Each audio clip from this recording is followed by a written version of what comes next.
Now we are on to step number 4.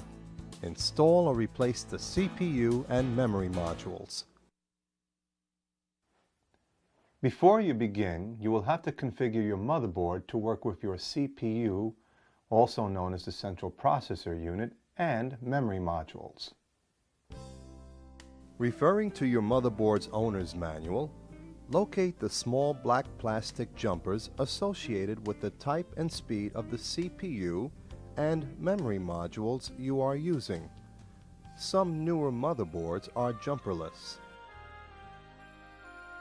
These boards can be configured later in the Setup or BIOS program. Remove and replace jumpers as per your motherboard's owner's manual. If you are replacing your current central processor unit, you will have to remove your old one first.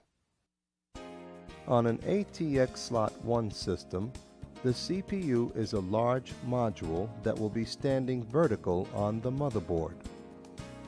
Push the CPU latches inward before you carefully pull the CPU up and out. Then unplug the CPU fan connector. On an older AT-type board, locate the CPU. The CPU is a large square chip with a fan mounted on top. On its socket will be a release handle. Pull up on the handle and the CPU will be released, enabling you to pull it out. Unclip the fan and heatsink so you can reuse them with the new CPU. Now you can proceed with installing the new CPU. I will start with instructions for the newer ATX Slot 1 system first. On an ATX system, you'll have to install a retention mechanism, also known as the CPU mounting support, that usually comes with your motherboard or CPU. If you were not supplied with this mechanism, you'll have to purchase one separately before you continue. Some ATX Slot 1 processors come with the heatsink and fan already mounted. If yours didn't, you'll have to purchase one separately and snap it onto the CPU. Push the CPU latches inward and slowly slide the CPU into the mounting support, making sure that the heatsink support holes align with the pegs.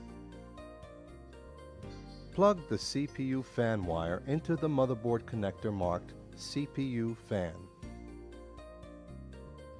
On an AT-type system, locate the large white square socket on the motherboard. Make sure the release handle on the socket is in the up position. Mount the heatsink and fan onto the CPU by snapping the plastic clips over the CPU chip. Orient the pin layout to match that of the socket. Place the CPU gently over the socket and press down. Push the release handle down to lock it in place. Now you can proceed to install the memory modules. Memory modules are small circuit boards that contain integrated circuit memory chips. Currently, there are two types: the older SIMs, which stands for Single Inline Memory Modules, and the newer DIMMs, which stand for Dual Inline Memory Modules. Check your motherboard owner's manual to see what type is required for your particular system. Locate the memory sockets on your motherboard. There will be 2 to 4 sockets depending on your particular motherboard. To remove the old modules, check to see if there are clamps on the sockets. If so, gently pull them out to release the module. Tilt the module towards the clamps and gently pull it out. Never exert force on the modules. When installing new memory modules, please note that SIMs will be notched at one end, while DIMMs will be notched off center. The modules will only fit one way. You will need to refer to your owner's manual to determine the proper placement of the socket. Some install on a 45-degree angle,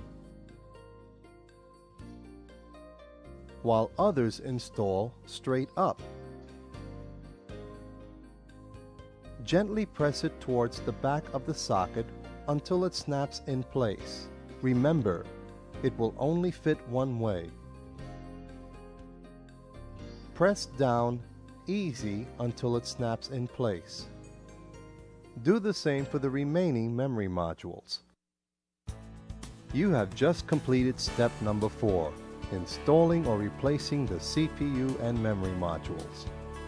Now you can proceed to step number 5, install expansion boards. Expansion boards or cards are rectangular shaped circuit boards that plug into the slots in your motherboard. Depending on the type of motherboard you have purchased, you will have a total of 7 to 9 slots. The larger black slots are older ISA or industry standard architecture 16-bit types. The smaller white slots are the newer PCI or peripheral circuit interfaces 32-bit types. Some new motherboards may also have a brown slot. This one is called an accelerated graphics port, or AGP for short. The AGP port is used for the newer high-speed graphics boards. If your motherboard supports AGP and you have an AGP graphics board, you will yield better full-motion video and 3D graphics. There are several expansion options you can opt for. The most common are a video card, PCI or AGP. This is necessary. An audio or sound card. This will be needed for multimedia presentations. A modem card or modulator-demodulator is necessary if you want to connect to the internet via a telephone line. A SCSI card, which stands for Small Computer Serial Interface, is useful to connect scanners, SCSI hard disk drives, and other SCSI devices. And the list goes on and on. We'll start with the basics first. The first should be your video card. It will either be a PCI or AGP type card. To determine what type of card you have, please refer to your owner's manual. If the expansion board has jumpers or dip switches on it, you may have to set them for the type of system you are building.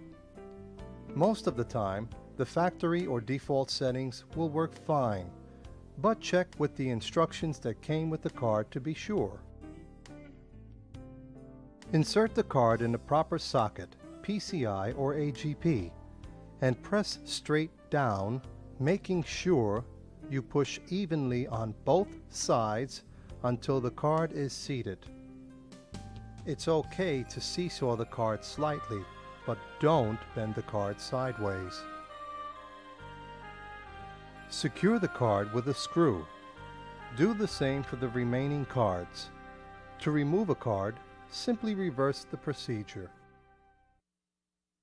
You've completed step number 5, installing expansion boards.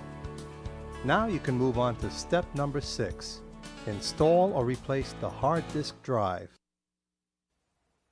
Do we have a computer yet? Actually, yes. But is it usable? Not really. Wait a minute. Didn't we just install a motherboard and a power supply to give it power? Didn't we give it an electronic brain, the central processor unit to think with?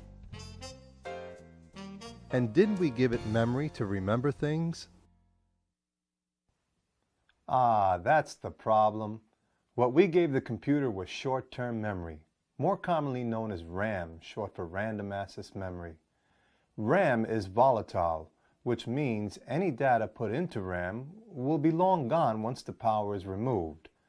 Now, unless you want to spend countless hours every day typing in an operating system just to get the system working, you'll need some sort of data storage device, something that will give it long-term memory. In this case, it would be the hard disk drive. In actuality, the computer wouldn't even run without a hard disk drive. Its BIOS or basic operating system would be looking for it the minute you turned it on. The hard disk drive is a sealed unit with multiple rigid magnetic disks inside. It is sealed to prevent any foreign particles from entering inside it, which would render the drive useless. Hard disk drives come in many sizes, anywhere from a few hundred megabytes to several gigabytes. Now that's what I call a memory bank. I wish I had one of these babies in my head, then I'd never ever forget anything again. Obviously, you'd want to get a large enough hard drive for your needs. Like memory modules, the bigger the better. But remember, the larger the hard drive, the more it will cost you. There are currently 3 types of hard drives: IDE, or Integrated Drive Electronics, EIDE, Enhanced Integrated Drive Electronics, and SCSI, Small Computer Serial Interface. A SCSI expansion card is needed. The most popular being the EIDE drive. Most current motherboards support EIDE drives, but check your motherboard owner's manual just to be sure. On the back of the hard drive, you'll notice 2 connectors. The smaller one is to supply DC power to the drive. The larger one is used for data communications to and from the computer. You'll also notice there are jumpers, much like your motherboard and expansion boards. If this is the only hard drive in your system, you'll want to set it up as your master drive. Most of the time, it will be already configured at the factory for master drive number 1. Connect one of the remaining power leads from the power supply to the DC power connector on the drive. The power connector is keyed, so it will only fit one way. Connect the larger flat ribbon cable you installed earlier on the motherboard to the data connector on the drive, making sure the dotted colored edge goes to pin number 1, usually near the power connector. Slide the drive into one of the bays and secure it with 4 Phillips screws using a non-magnetic screwdriver only. To remove or replace the drive, simply reverse the procedure. You have just completed step number 6, installing or replacing the hard disk drive. You can now go on to step number 7, install the floppy disk or tape drive. You've come a long way in building this computer, and with the addition of just one more component, the disk drive plus configuration, monitor, keyboard, and mouse, you'll have a computer system that you built yourself, saving you a lot of money. In the last step, you installed long-term memory in the form of a hard disk drive. Aside from the keyboard, you'll need a way to get software, including the operating system, into your computer. One way to do this is with the floppy disk drive. Unlike the hard disk drive, which has magnetic disks inside the casing that are rigid, the floppy disk drive uses magnetic disks that are flexible. The floppy disks are also removable, so you can take your software and files with you and place them into another computer, such as your office computer or laptop. Primarily used to back up information on your hard disk drive is the tape drive or tape backup. This will be installed the same exact way as the floppy disk drive. On the back of the floppy or tape drive, you'll notice 2 connectors similar to the ones on the hard disk drive you installed earlier. The smaller one is for DC power, and the larger one is for data communications. Remove one of the faceplates from the front panel on the case. Locate a free multicolored power connector from the power supply and insert it into the DC power connector on the drive. The connector will only fit one way. Find the smaller of the two flat gray ribbon cables you installed on the motherboard earlier. Insert it into the data connector on the drive, making sure the dotted colored edge is near pin number 1, usually near the power connector. Slide the drive into an empty bay and secure it with 4 Phillips screws using a non-magnetic screwdriver only. Do the same for any additional drives. Now that you have completed step number 7, installing the floppy disk or tape drive,